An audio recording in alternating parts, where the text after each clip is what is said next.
Friends, कैसे हैं आप सब। उम्मीद है आप सब मज़े में होंगे।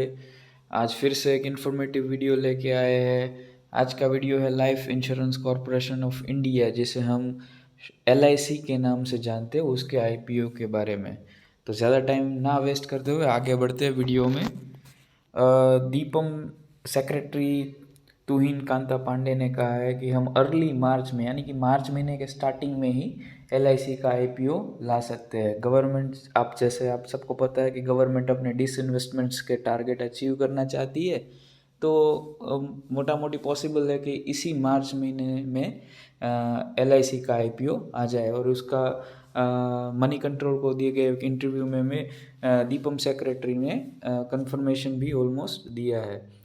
तो आगे बात करते हैं कि ये जो IPO है, ये एक बिगेस्ट IPO एवर होने जाने वाला है। ये अब तक की हिस्ट्री का सबसे बड़ा IPO होने जाने वाला है, क्योंकि गवर्नमेंट इससे 1 लाख करोड़ का डिसइन्वेस्टमेंट का टारगेट अचीव करने वाली है। यानी कि गवर्नमेंट, ये जो IPO आएगा, उसकी जो वैल्यूएशंस होगी, जो IPO से पैसा कलेक्ट होगा, उससे 1 लाख करोड़ का अपना फिस्कल डेफिसिट को कम करने के लिए डिसइन्वेस्टमेंट करने वाली है।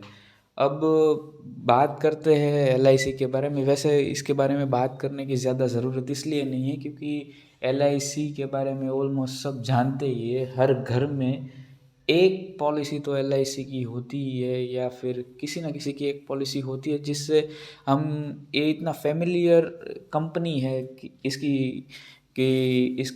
इसके बारे में ज़्यादा बात करने की कोई ज़रूरत नहीं है। फिर भी अगर हम मोटा मोटी बात करें तो LIC इतना बड़ा ब्रांड है कि ये 9% SBI में अपना स्टेक होल्ड करता है। यानी जो स्टेट बैंक ऑफ इंडिया है, इसकी जो टोटल वैल्यूएशंस है, उसके जो शेयर्स है, उसमें 9% होल्डिंग LIC की है। और जितनी भी निफ्टी 50 में बैंकिंग के रिलेटेड कंपनीज है, बैंकिंग एंड फाइनेंशियल इंस्टीट्यूशन की, उसका 37% है वो LIC होल्ड करता है। LIC इसके अलावा TCS, विप्रो, इन्फी, सब जैसी बड़ी दिग्गज IT कंपनी में अपना स्टेक होल्ड करता है। ITC जैसी बड़ी FMCG प्लेयर्स में भी अच्छा खासा स्टेक होल्ड करता है। सबसे बड़ी कंपनी अभी जो मार्केट कैप के हिसाब से इंडिया में है, रिलायंस इंडस्ट्री, उसमें भी LIC का 6% स्टेक है। और जैसे मैंने बताया कि LIC ऑलमोस्ट हर सेगमेंट के, हर सेक्टर के स्टॉक्स को होल्ड करती है अपने पोर्टफोलियो में। जैसे कि फार्मा हो गया, ऑटो हो गया, ऑयल एंड गैस हो गया, मेटल सेक्टर। तो जितने भी सेक्टर्स है, उनके जो दिग्गज कंपनियां हैं, उन सब के LIC है अपने पोर्टफोलियो में स्टॉक को होल्ड करता है। और इसीलिए ऐसा माना जा रहा है कि जब LIC का लिस्टिंग होगा IPO के बाद, तब उसकी वैल्यूएशन लगभग 10 लाख करोड़ के आसपास पहुंच जाएगी। अगर देखा जाए तो ऑलमोस्ट ये सेकंड या थर्ड रैंक की कंपनी बन जाएगी, रिलायंस, TCS और LIC। क्योंकि अगर ऐसा सही में ऐसा लिस्टिंग हो जाता है तो उस केस में LIC की जो मार्केट कैप है वो 10 लाख करोड़ के ऊपर पहुंच जाएगी। यानी कि ये बहुत बड़ा IPO होने वाला है फ्रेंड्स। जैसे अभी सऊदी अरामको का IPO आया था, वैसा ही कुछ इंडिया में होने जा रहा है LIC के IPO से। तो इसके लिए अगर इस IPO में आपको अप्लाई करना है, तो अगर आपके पास डीमेट नहीं है तो डीमेट अकाउंट ओपन करने की लिंक नीचे मैं डिस्क्रिप्शन में दे दूंगा। इसके अलावा बात करते हैं कि अगर जिन लोगों का डीमेट है, तो उन लोगों के लिए अच्छी खबर ये है कि अगर वो अपना उनकी अगर LIC की कोई पॉलिसी है, तो 10% इस IPO में जो कोटा होगा वो शेयर होल्ड, यानी पॉलिसी होल्डर्स के लिए रिजर्व रखा जाएगा, ऐसा कहा जा रहा है।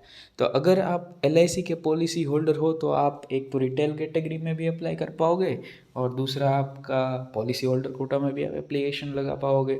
तो अगर आपकी LIC पॉलिसी है, तो उस केस में आपका LIC के साथ, LIC की वेबसाइट पे आपको अपना पान कार्ड लिंक करना पड़ेगा, तभी उनको पता लगेगा कि आप उनके जो पॉलिसी होल्डर है वो वही नंबर डीमेट में है। यानी वो हमें लिंक करना पड़ेगा पॉलिसी के साथ पान कार्ड को।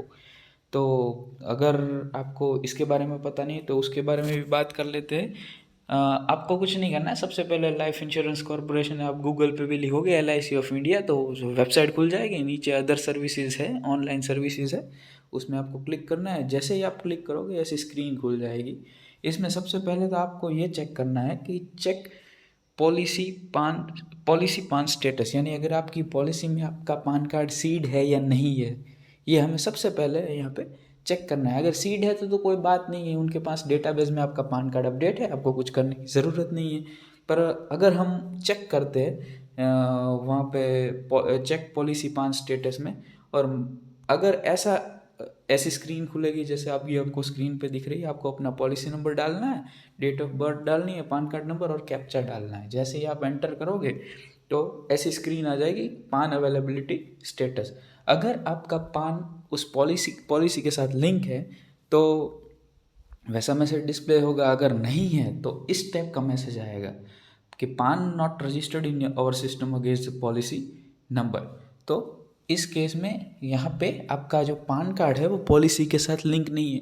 तो इस केस में क्या कर सकते हैं, आपको वापस से उसी स्क्रीन पे जाना है और वहाँ पे जाके आपको अपना ये जो प्रोसीड वाला बटन है उसको क्लिक मारना है। जैसे ही आप प्रोसीड वाला नंबर बटन क्लिक करोगे तो इस टाइप की स्क्रीन खुलेगी जिस पे आपको birth date, email ID, PAN card number और registered mobile number, policy number वगैरह डालना है, आई एग्री पे क्लिक करना है और उसके बाद आपको जो आपने रजिस्टर्ड नंबर दिया है उस पर एक OTP आएगा। जैसे ही आप OTP एंटर करोगे उसके बाद आपका इस टाइप का जो भी दिख रहा है वो ऐसा स्क्रीन पे मैसेज आ जाएगा और आपकी जो पॉलिसी है उसके साथ आपका पान लिंकिंग की प्रोसेस कंप्लीट हो जाएगी।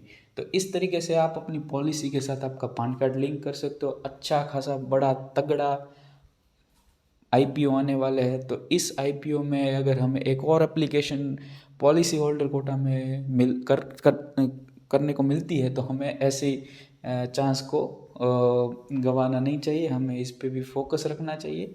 तो आज के लिए बस फ्रेंड्स इतना ही, और अपना जो हर रोज़ वीडियो आता है IPO subscription data result update उसके बारे में एक सेपरेट से वीडियो बना के मैं डाल दूँगा। Thank you friends. जाते जाते एक और बात फ्रेंड्स, अगर आपको वीडियो अच्छा लगता है तो हमारे वीडियो को ज़्यादा से ज़्यादा लाइक और सब्सक्राइब करें। Thank you.